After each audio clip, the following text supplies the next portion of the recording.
Bantu like dan subscribe ya. Bantu like dan subscribe ya. Dalam keadaan lisan yang berzikir, yang basah mengingat Allah Subhanahu wa ta'ala. Alhamdulillah, summa alhamdulillah, kita berkumpul dengan keadaan lisan kita yang basah, bersolawat atas baginda Nabi Muhammad sallallahu alaihi wasallam.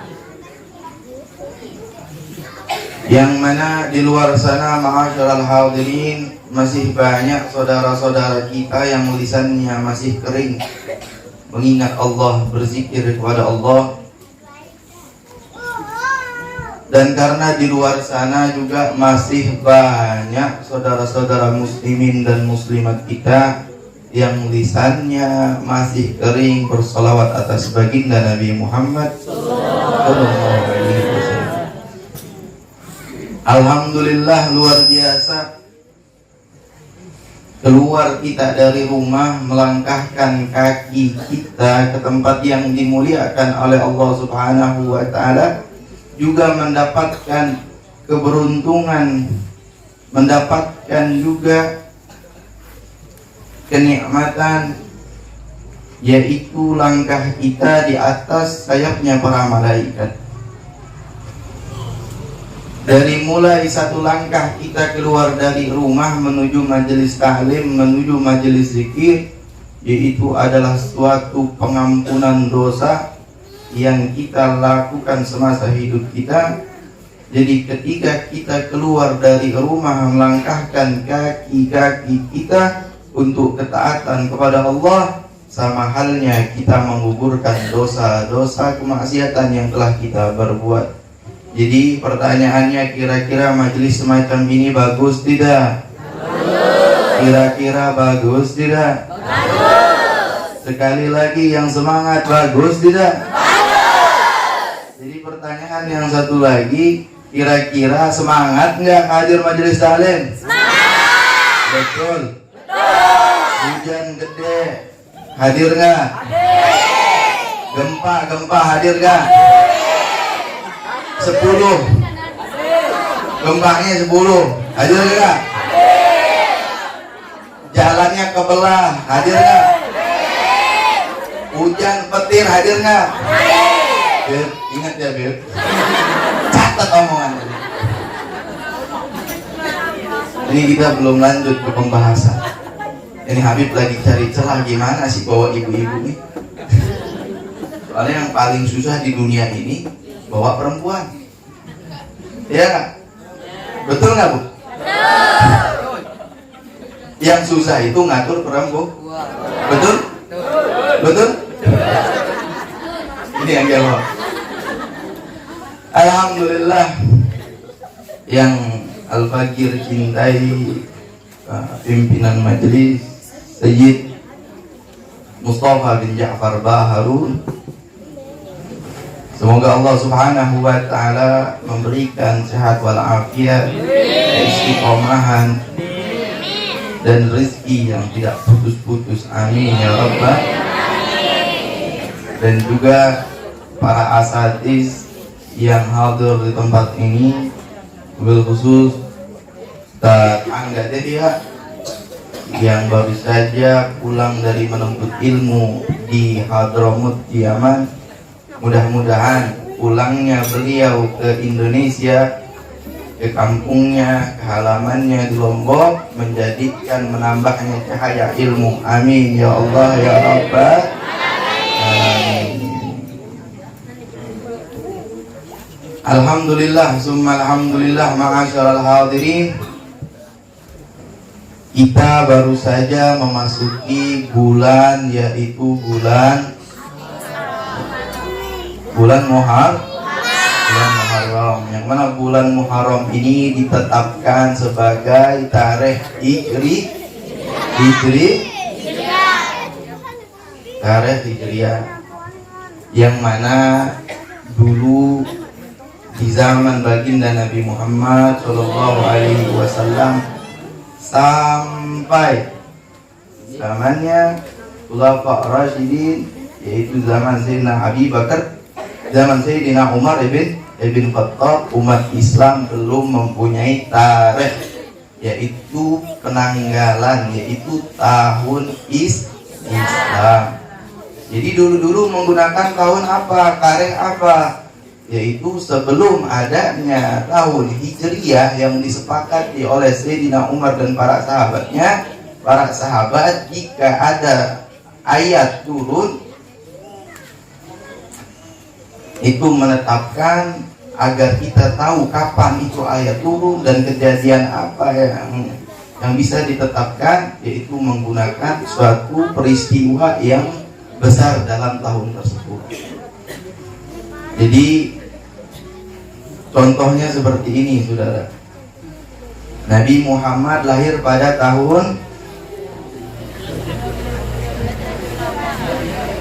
Nabi Muhammad lahir pada tahun Nabi Muhammad lahir pada tahun betul, tahun enggak? Amal bil. Kalau tanggalnya 12 Rabiul, jadi Muharram, Safar, Rabiul Awal, Rabiul Tsani, Jumadil Awal dan seterusnya sampai Dzulhijjah, orang Arab sudah tahu. Tapi ketika itu umat Islam belum mempunyai tanggal. Jadi Rasulullah lahir pada tahun Gajah. Jadi di situ tahun itu disematkan menjadi tahun Gajah. Kenapa tahun Gajah?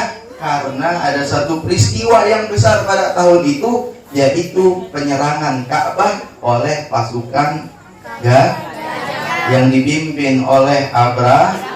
Sampai sini jelas apa enggak? Jelas apa enggak? Paham enggak? Lanjut enggak?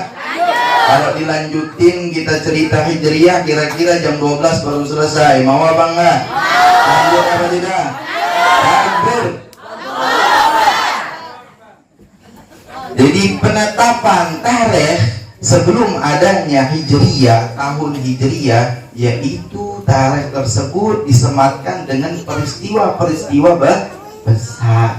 Setelah amal fil ada apa? Binaul Ka'bah. Binaul Ka'bah yaitu renovasi Ka'bah. Maka tahun tersebut disebut yaitu Binaul Ka'bah, yaitu tahun pada renovasi Ka'bah.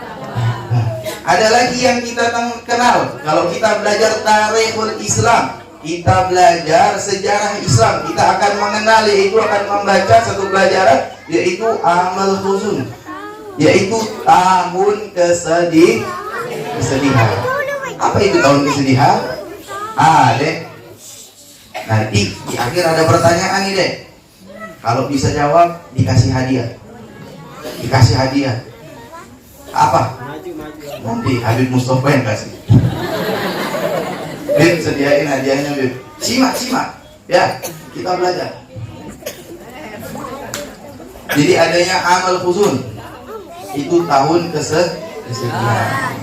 Dinamakan tahun tersebut yaitu tahun kesedihan. Kenapa? Karena Rasulullah SAW kehilangan orang-orang yang dia cintai.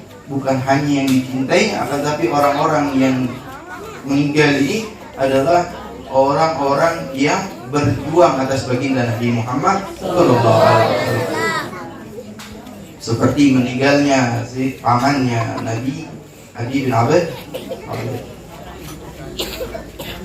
Kemudian meninggalnya Sayyidatuna Khadijah. Iya. Dan kemudian banyak tahun. Akhirnya ketika di zamannya Sayyidina Umar, ini para sahabat bingung ketika ayat ini turunnya tahun kapan? Akhirnya kita harus punya tarikh, kita harus punya kalender, kita harus punya tahun Islam. Sebelumnya sudah ada tahun tidak? Ada tahun Masehi. Tahun Masehi itu kapan dimulai? Satu Masehi kapan dimulai? Ketika lahirnya Nabi Isa. Paham? Kita lanjut, saudara. Akhirnya berembuklah para khalifah ini yang dipimpin oleh Sayyidina Umar. Ada yang mengusulkan kepada Khalifah Sayyidina Umar, ya Sayyidina Umar, Kita taruh saja tarikh Islam ini ketika Nabi lahir. Ada lagi yang mengajukan Sayyidina Umar. Kita taruh saja tarikh ini ketika Nabi diangkat menjadi Nabi. Ketika Rasulullah diangkat menjadi Rasul. Sayyidina Umar, banyak usulan.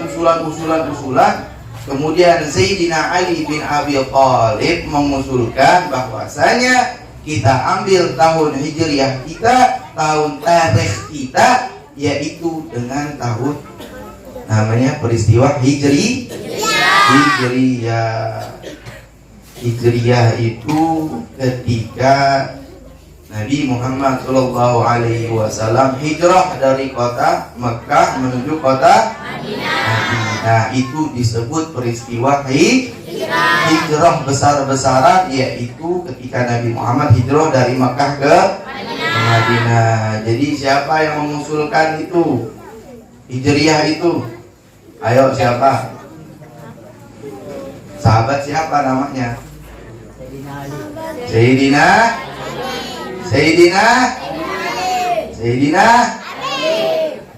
siapa? Sayyidina Ali bin Abi Thalib. Kenapa Sayyidina Ali bin Abi Thalib menyarankan bahwasanya tarikh kita, tanggal kita, tahun kita diawali dengan hijrahnya Nabi Muhammad sallallahu alaihi wasallam? Karena hijrahnya Nabi Muhammad sallallahu alaihi wasallam yaitu perkara yang amat luar biasa, yang di situ banyak peristiwa-peristiwa yang luar biasa, pengorbanan yang luar biasa, perjuangan yang luar biasa, yang tidak boleh dilupakan bagi setiap muslim. Kenapa?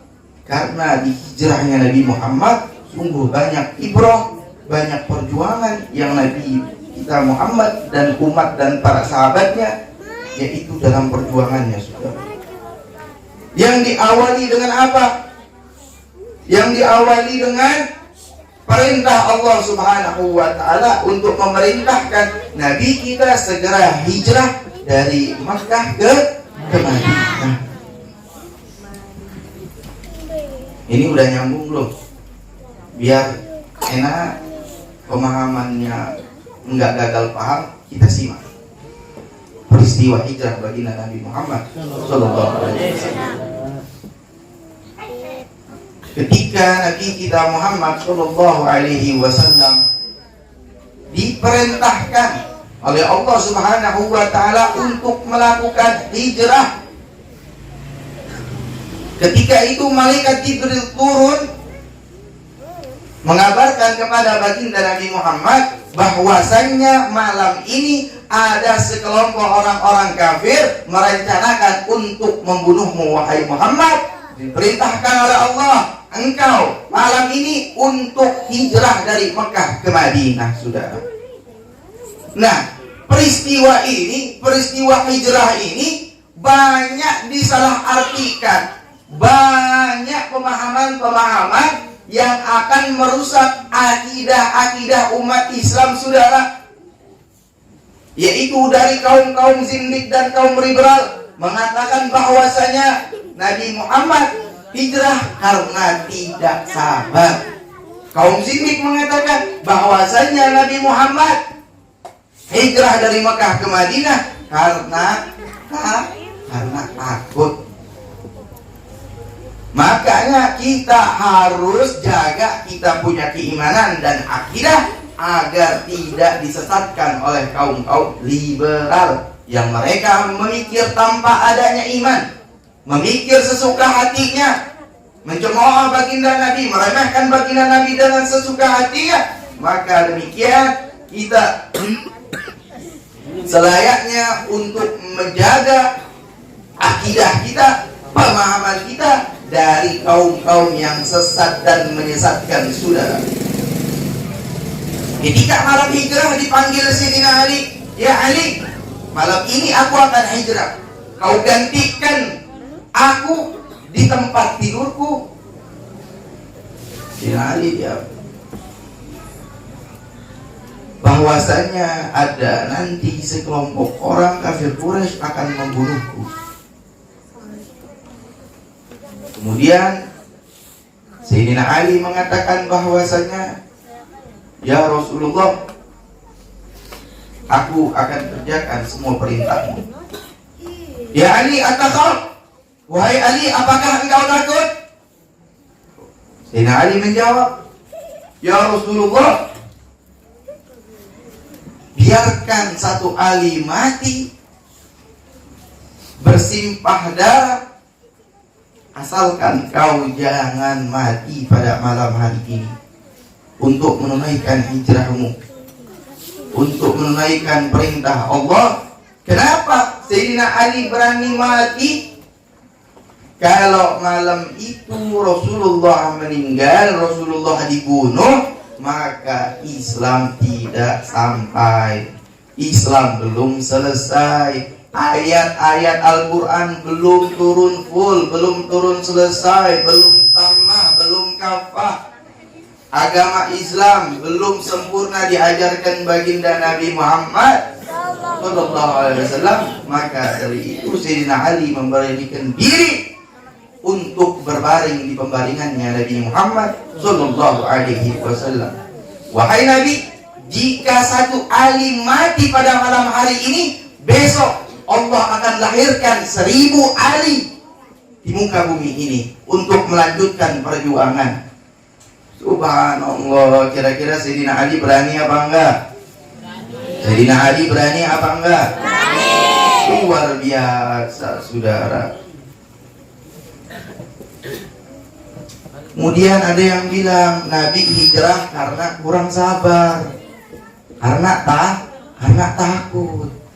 Sebelum hijrah besar-besaran, sebelum hijrah baginda Nabi Muhammad SAW ke kota Madinah, itu Rasulullah mendorong para sahabat-sahabat lainnya, baik yang di kalangan miskin, baik yang di kalangan kaya, baik yang di kalangan saudagar, baik yang mereka di kalangan pemberani, seperti layaknya Sayyidina Umar, Sayyidina Sa'ad bin Abi Waqqas. Rasulullah dorong untuk hijrah lebih dulu ke kota Madinah, dan jangan pikirkan aku, biar kau hijrah sana, jangan pikirkan aku. Jadi logikanya, kalau Nabi itu takut, Nabi tidak akan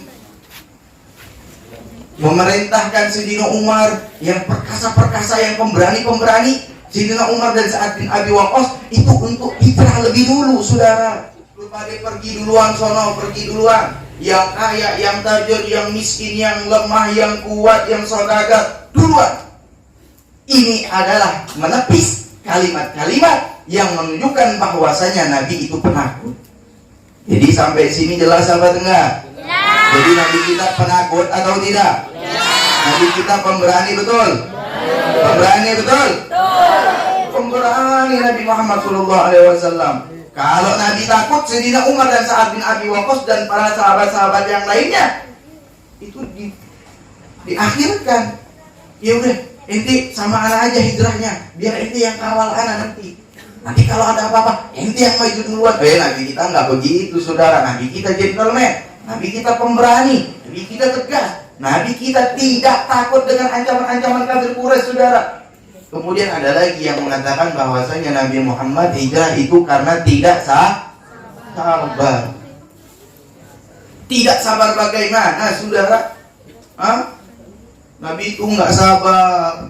Kenapa Muhammad itu hijrah? Muhammad itu hijrah karena di kota Mekah tidak bisa mengumpulkan harta, tidak bisa mengambil tahta, tidak bisa juga mengawini banyak wanita. Kurang ajar kafir-kafir liberal yang menyatakan bahwasanya Nabi kita itu kurang sabar. Kalau Nabi inginkan harta, Nabi Muhammad nggak capek-capek, saudara. Karena apa? Karena orang kafir Quraisy, mereka berkumpul di satu naungan di tempat yaitu Darun Nadwa. Mereka berkumpul, berkontaminasi untuk menepis, menghalangi, mensudahi itu dakwahnya Nabi Muhammad. Mereka berkumpul dalam satu kesepakatan dan mengirim satu utusan dari perkumpulan mereka itu, suatu orang yang adil, orang yang bijak, orang yang tegas, mengirim pada Nabi Muhammad utusan. Ketika berdialog, bernegosiasi dengan Nabi kita Muhammad Sallallahu Alaihi Wasallam, ya Muhammad, apa sih yang kau inginkan dari kerjaanmu ini? Menyebarkan agama baru, menghina berhala-berhala kami. Apakah kamu menginginkan harta, wahai Muhammad? Kalau engkau menginginkan harta, kami sepakat seluruh Bani Quraisy, seluruh pemimpin-pemimpin kabilah Quraisy untuk mengumpulkan harta di kota Makkah ini, dan kami akan kumpulkan dan kami akan berikan kepada Anda, wahai Muhammad. Apakah engkau menginginkan tahta, wahai Muhammad? Kalau kau ingin menginginkan tahta, kami jadikan Anda sebagai raja di Arab. Kami akan nobatkan engkau sebagai raja, menjadi raja kami. Jika engkau menginginkan wanita, kami akan kumpulkan wanita-wanita tercantik untuk kau jadikan sebagai istri, wahai Muhammad. Banyak sogokan-sogokan dari kafir Quraisy kepada baginda Nabi dengan iming-iming itu. Apa jawab baginda Nabi Muhammad sallallahu alaihi wasallam? Wahai Uqbah bin Rabi'ah, sudah kau bicara? Sudah kau jelaskan semua? Sudah wahai Nabi, sudah wahai Muhammad. Sekarang aku ingin mendengar jawaban wahai Muhammad. Ya, kau dengar dengan seksama, kau dengar dengan bijak, kau dengar dengan tenang.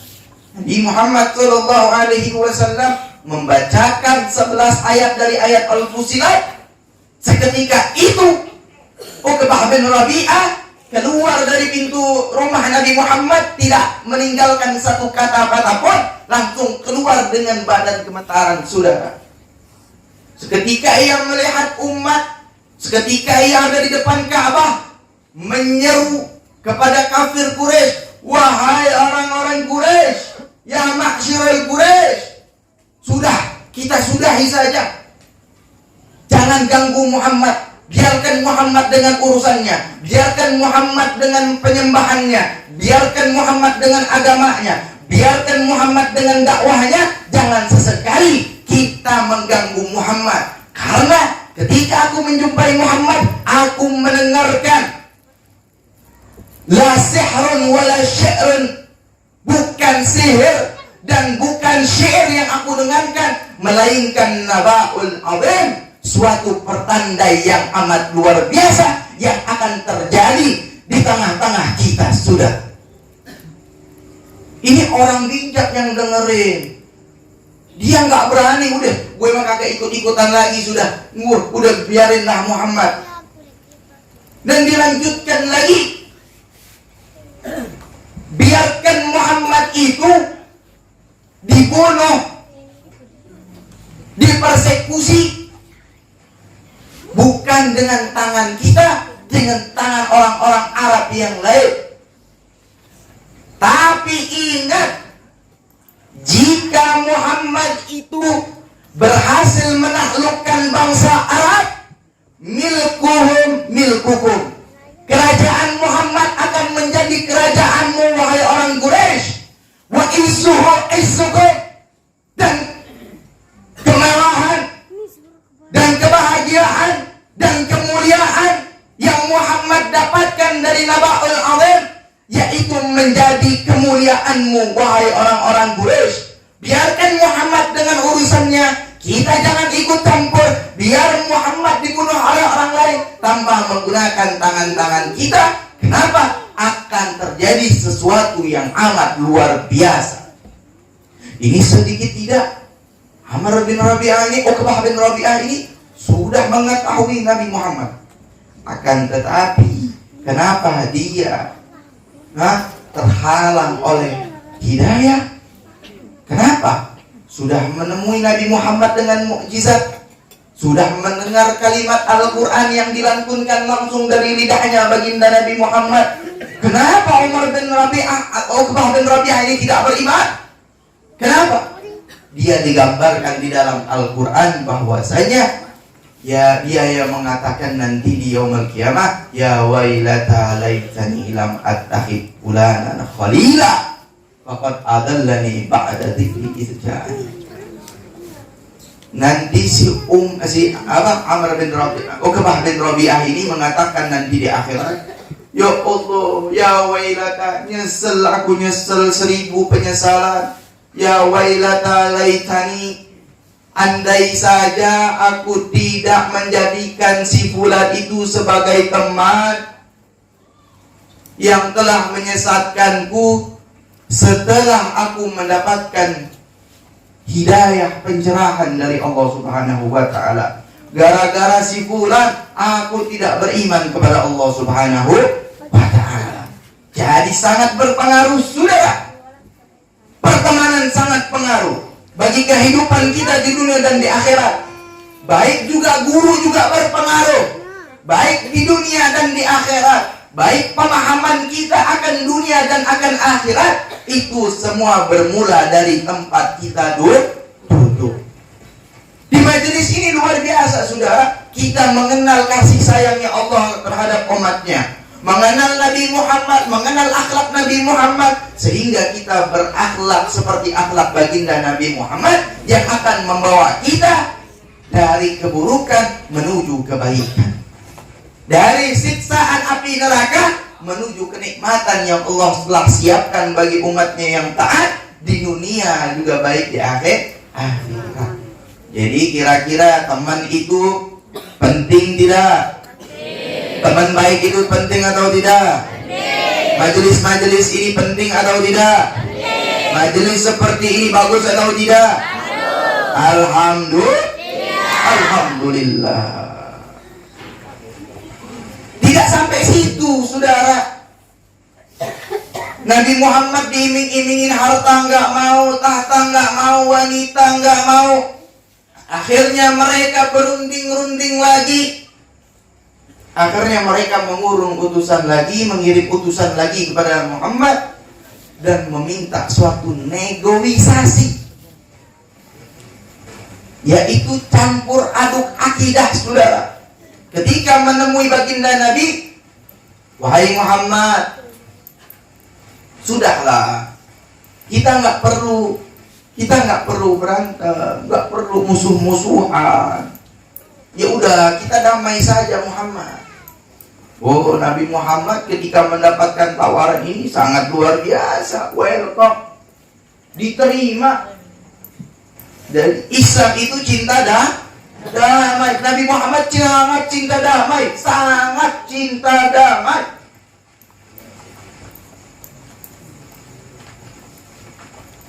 Damainya kayak gimana? Nabi Muhammad nanya, Nabi Muhammad gak diam sampai situ. Nabi Muhammad nanyain, dalam perdamaian yang kau ajukan itu seperti apa? Ya udah begini saja Muhammad. Hari ini kita rame-rame menyembah Tuhanmu Muhammad. Kemudian besok kita rame-rame juga untuk menyembah berhala kami. Dan seterusnya. Ini negosiasi yang luar biasa, saudara. Jadi negosiasi agama, campur aduk agama, campur aduk dengan tegas. Nabi menjawab pertanyaan itu yang dijawab oleh Allah Subhanahu wa ta'ala. Langsung dijawab oleh Allah Subhanahu wa ta'ala dengan yaitu pluralisme dan dialog yang dia pinta orang-orang kafir Quraisy untuk mencampurkan agama. Allah jawab langsung dengan Al-Qur'an, yaitu dengan surat Al-Kafirun. Insya Allah anak-anak kita alhamdulillah sudah hafal. Yang masuk TPQ insya Allah mudah-mudahan sudah hafal surat Al-Kafirun. Yang kita juga insya Allah sudah hafal.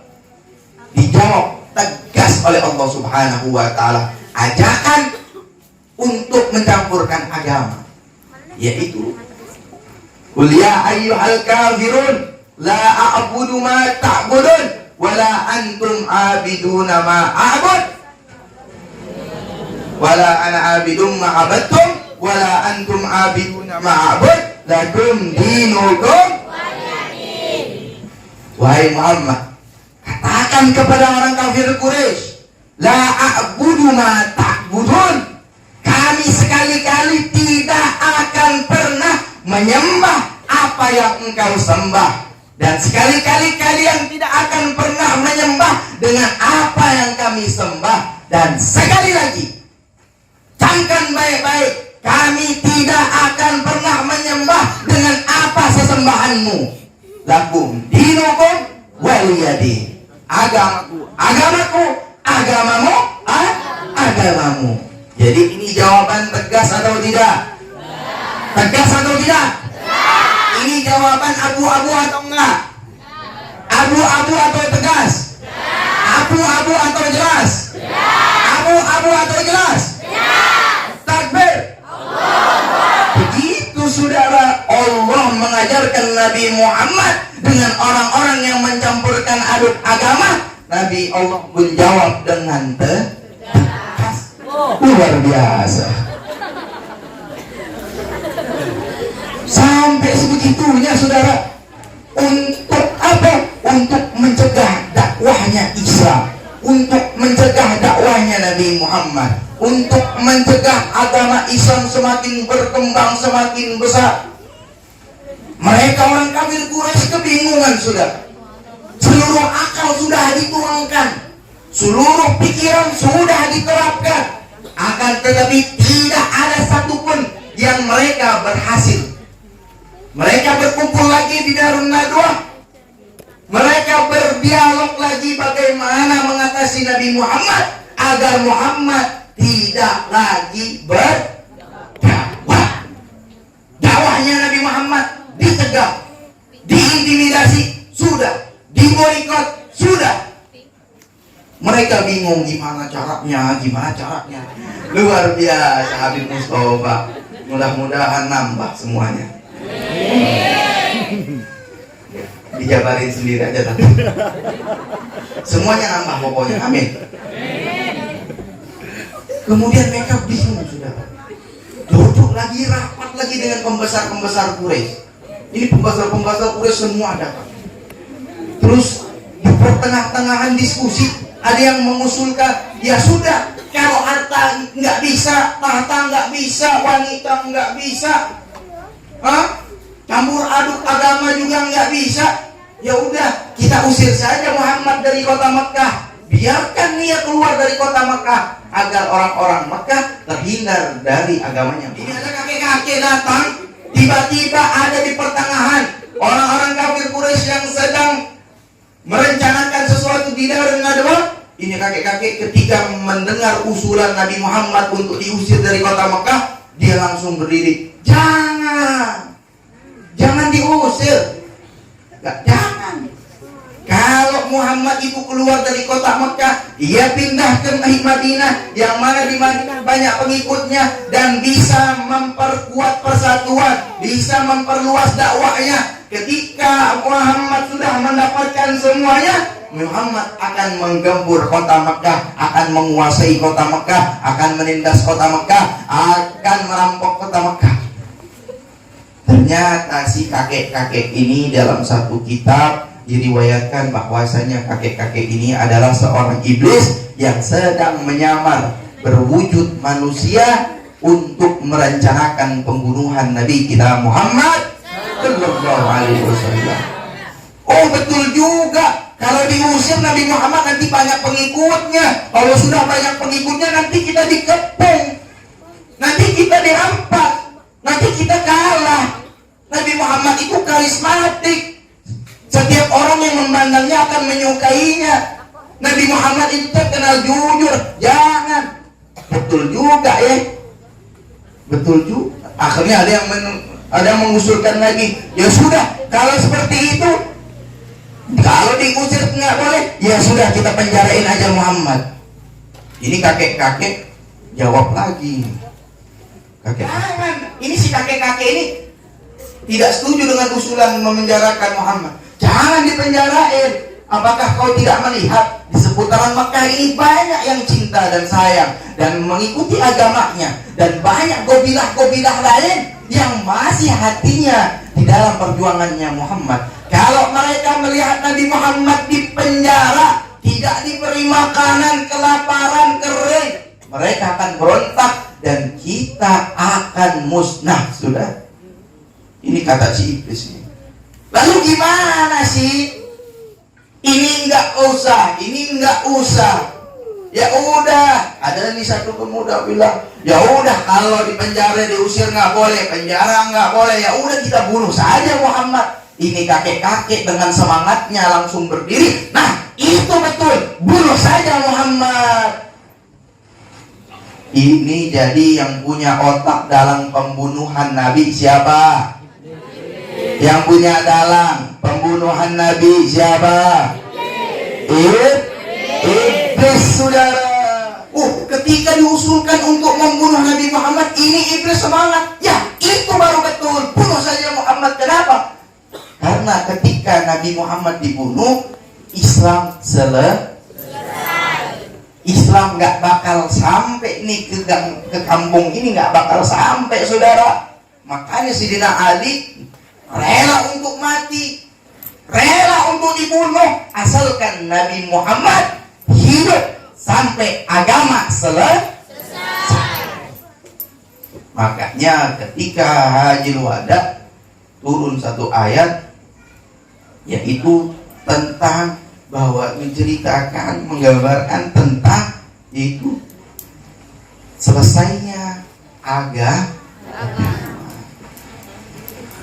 Apa? Al-yawma akmaltu lakum dinakum wa atmamtu ni'mati wa raditu lakumul Islam dinan. Itu ayatnya. Makanya ketika Sayyidina Abu Bakar mendengarkan ayat ini, al-yawma akmaltu lakum, ketika mendengar ayat ini, Sayyidina Abu Bakar sedih, saudara. Sedih, Bu, netesin air mata, datang ke keluarganya cerita bahwasanya Nabi Muhammad sebentar lagi akan meninggalkan kita. Itu. Kalau Nabi Muhammad mati pada malam tersebut, maka Islam akan hancur. Itu yang diinginkan oleh iblis. Karena apa? Iblis itu satu yang paling dimusuhi oleh iblis. Nomor satu adalah baginda Nabi Muhammad Sallallahu Alaihi Wasallam. Kemudian siapa? Keluarganya, saudara. Sama tuan-tuan guru yang lurus, istiqomah di jalan Allah, berdakwah di jalan Allah, yang akhlaknya bagus, yang punya riwayat-riwayatnya sampai Nabi Muhammad, yang punya sulalah-sulalahnya sampai Nabi Muhammad Sallallahu Alaihi Wasallam. Akhirnya perintah tersebut diturunkan dari Allah Subhanahu wa Ta'ala melalui malaikat Jibril, bahwasanya nanti malam rumah Nabi Muhammad akan dikepung oleh para kafir Quraisy. Akhirnya Nabi Muhammad memerintahkan Sayyidina Ali untuk menggantikan beliau di tempat tidur beliau dengan menggunakan yaitu peralatan tidurnya Nabi Muhammad. Sehingga ketika Nabi Muhammad dikepung, Nabi Muhammad sudah dikepung nih, ketika mereka masuk, yaitu yang ada di kasur Nabi Muhammad, yaitu Sayyidina Ali.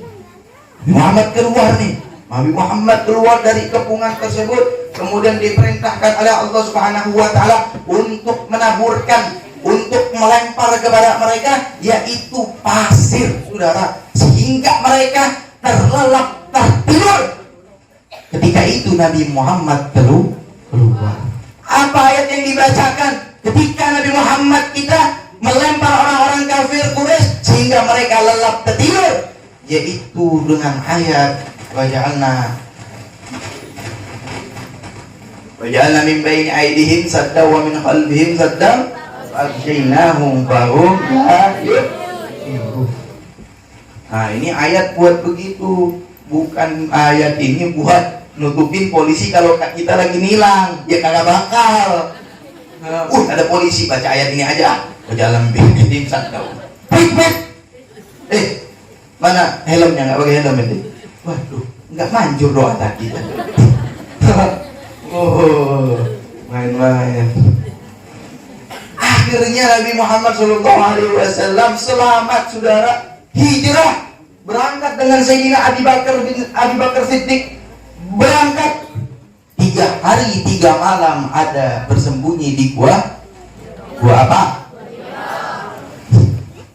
Gua Hira apa gua Tur? Gua apa? Gua Hira apa gua Tur?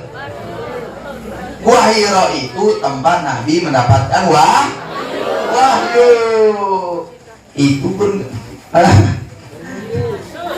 jadi gua apa yang benar?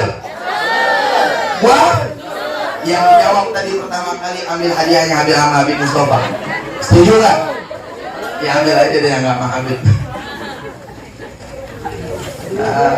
Jadi ini harus dijelaskan ini tentang ceritanya Nabi Muhammad.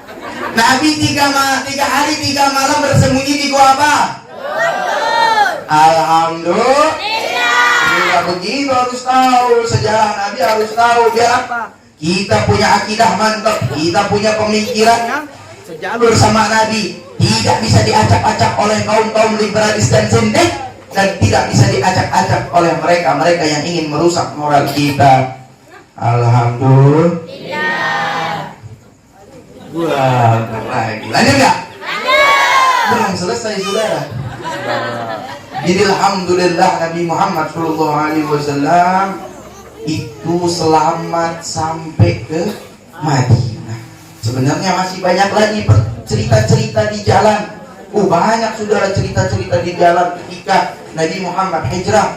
Nah, disinilah mengapa kita sebagai dai, kita sebagai guru-guru untuk meluruskan pemahaman-pemahaman yang mana pemahaman itu dimelencengkan oleh kaum liberal.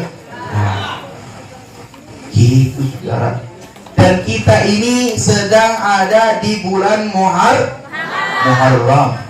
Yaitu Muharram ini adalah Syahrul Hurum, yang mana di dalamnya jika mengerjakan suatu kemaksiatan maka akan double, saudara. Jika mengerjakan suatu ketaatan, pahalanya juga double. Dan banyak peristiwa-peristiwa di bulan Muharram, banyak sekali saudara, yaitu terbunuhnya cucunya baginda Nabi Muhammad Sallallahu Alaihi Wasallam di Karbala. Terbunuhnya cucu baginda Nabi Muhammad yang bernama Sayyidina Husain ibn Ali bin Abi Thalib. Di bulan apa? Muharram, saudara. Di bulan Muharram banyak peristiwa-peristiwa.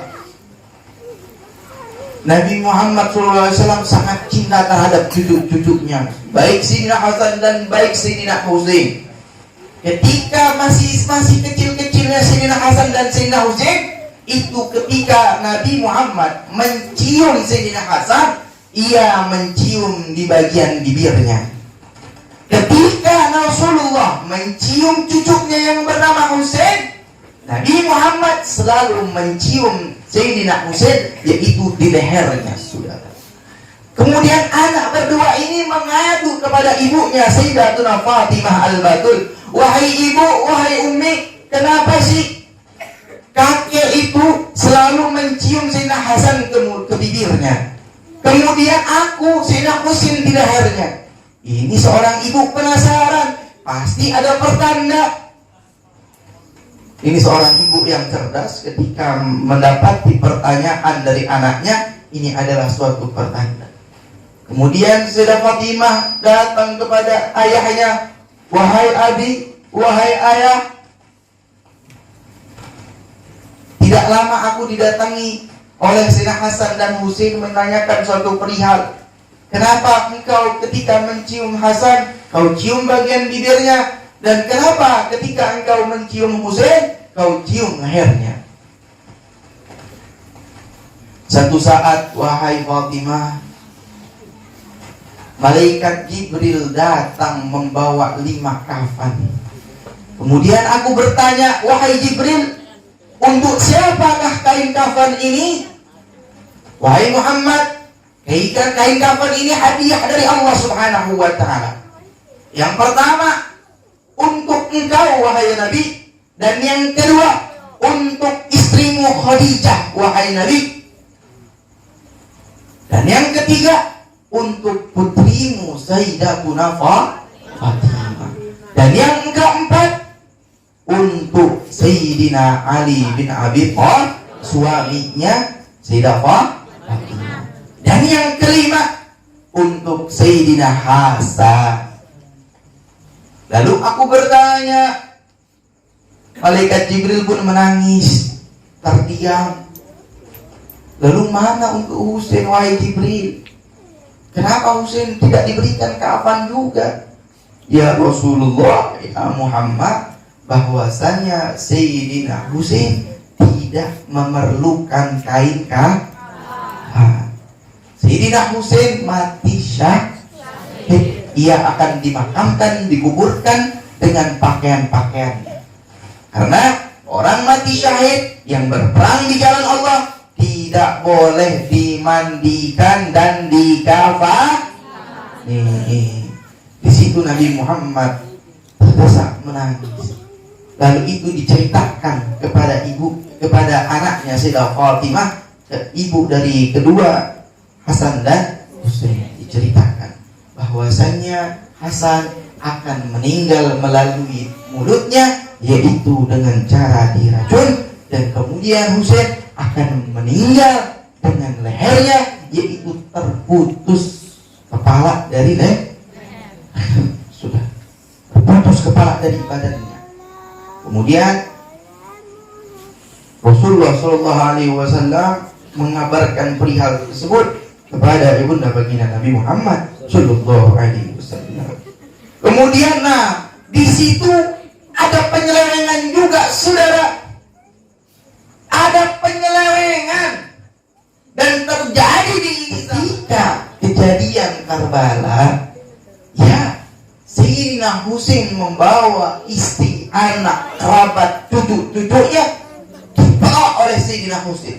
Sepupunya dibawa. Anak-anak dari Sayyidina Hasan pun dibawa untuk menegakkan keadilan, untuk menumbangkan kezaliman yang dibuat oleh Umar pada zamannya, saudara. Dibawa anak-anaknya. Kemudian terbunuhlah, terjadilah satu peperangan, yang itu di padang Karbala.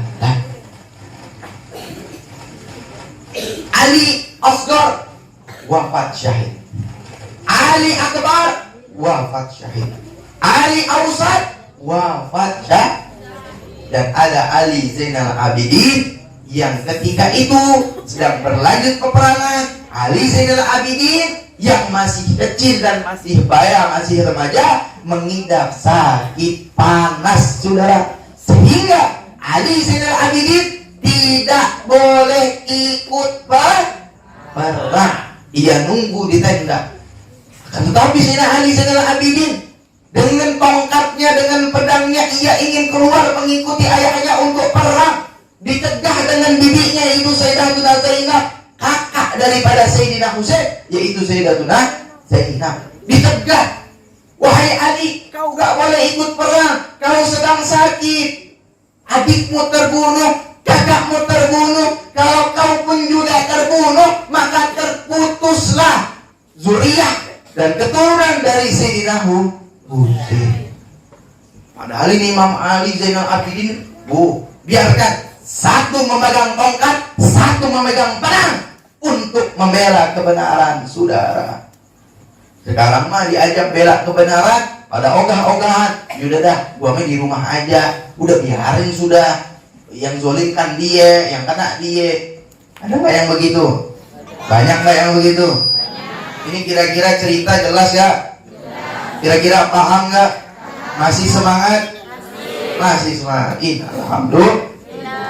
Akhirnya saudara, Allah berikan suatu kenikmatan, suatu hidayah, kemenangan.